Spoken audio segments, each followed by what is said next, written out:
Safe Passage Project here at New York Law School and Catholic Charities, Legal Aid, The Door, and the American Immigration Lawyers Association, we've all partnered together to try to cover the surge docket for the first 2 weeks of August.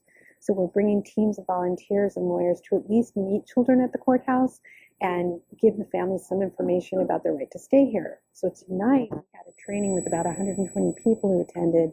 There were retired judges, there were lawyers, there were city officials, and there were law students who were learning how they can be of assistance, because children in deportation don't have a right to a free lawyer.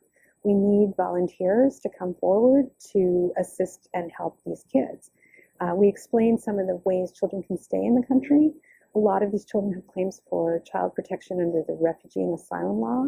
They really have been victims of horrible persecution in their countries, either by violence from gangs or by their own families. Sometimes it's even religious persecution.